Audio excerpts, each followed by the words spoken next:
갈등과 대립의 상황 가운데서 해결책을 찾을 때 첫 번째로 고려해야 될 것이 바로 뭐냐면 하나님의 말씀이 무엇이라고 우리에게 지시하시는가. 바울과 바나바는 이방인들에게 모세의 율법대로 할례를 받고 율법을 지켜야 된다는 주장에 대해서 단호하게 거부했어요. 왜냐하면 그것이 진리에 부합되지 않기 때문에 그런 것입니다. 야고보는 선지자들의 말씀이 이와 일치하도다 그랬어요.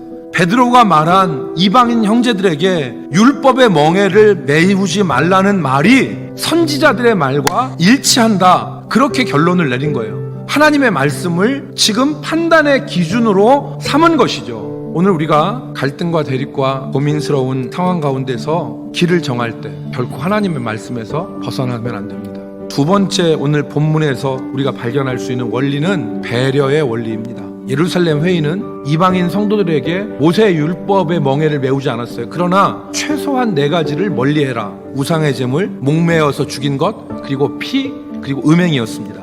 우상의 제물을 먹지 않는 것이 절대적인 것은 아니었어요. 하나님이 이것이 우리를 더럽게 하는 것이 아니다, 먹을 수 있음을 고린도전서에서는 얘기했어요. 피채 먹는 것과 목매어서 죽인 것도 절대적인 것이 아닙니다. 그런데 이것을 왜 금하게 했느냐? 유대인들을 배려했기 때문에 그래요. 이것이 유대인들에게는 혐오스러운 일이기 때문에 그들을 배려하는 것이죠. 본질적인 것은 우리가 잃지 않아야겠지만 비본질적인 측면에 있어서는 우리가 배려의 원리를 작동해야 됩니다. 마지막 세 번째는 성령의 인도하심의 원리입니다. 대립과 갈등 상황에서 우리를 이끄시는 분이 하나님이셔야 돼요. 중세의 수도사들은요, 하루의 일과가 단순했어요. 한 4-5가지밖에 일을 하지 않았습니다. 그 단순한 일과 가운데서 하나의 일에서 다른 일로 넘어갈 때는 반드시 하는 것이 있었는데 그걸 라틴어로 스타티오라고 그래요. 스타티오라는 말은 영어로 스탑, 멈춤이란 뜻입니다. 중지라는 거예요. 그러니까 어떤 일을 할 때, 다른 일로 넘어갈 때 잠시 멈추고, 내가 독서를 할 때, 책을 읽을 때 내가 하나님의 인도하심을 받게 하여 주옵소서. 일하다가 기도하는데 잠깐 엎드려서 하나님 앞에 하나님의 인도하심 받기를 원합니다. 노동을 하는데도 주여, 이 노동을 하는데 나에게 주의 은혜, 깨달음을 주옵소서라고 하나님의 인도하심을 바라는 거예요. 그러니까 우리가 어떤 일을 할 때 내 욕심, 내 생각, 내 계획을 내려놓고 하나님의 인도하심을 구하는 것입니다.